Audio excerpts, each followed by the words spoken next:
Let's talk about breathing and bracing. So what we're gonna do today is learn about drawing our belly into the floor or turning our abs on. So what we wanna focus on is getting rid of a lot of arching our back and really getting our abs to turn on, okay?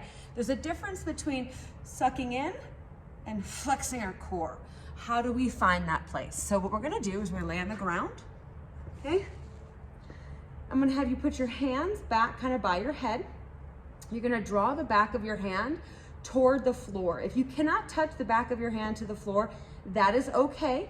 It tells us a little bit you got shoulder mobility stuff going on. So I want you to just stretch that and try to reach the hand to the floor. And you're gonna draw your elbow down into your side, turning your lats on, okay? So making this active. The second thing, my knees are bent, my feet are flat.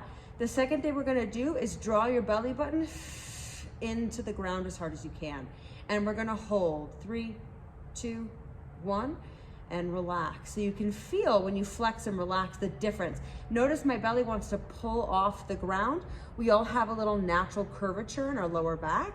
That is okay, but I want you to flex that core and push that belly button into the ground, trying to get rid of that little gap. So you see my fingers? I don't want you to be able to see fingers under your back. I want you to press the back into the ground, drawing the elbow into your sides while the palm or the backs of your hands are to the ground, palms are facing up, pushing your back into the ground, 3, 2, 1, and relax. So notice you can feel your core there. A lot of times we like to focus on keeping this nice pelvic tuck, so your hips turned under and not popping that booty out. So nice and tucked under with our core, getting our abs engaged.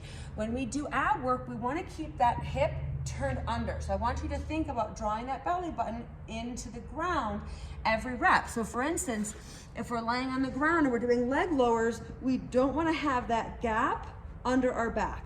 You want to be pressing your back into the ground as hard as you can. And that is how you want to do, like if we're doing leg lowers, you're here, right, pressing the back into the ground.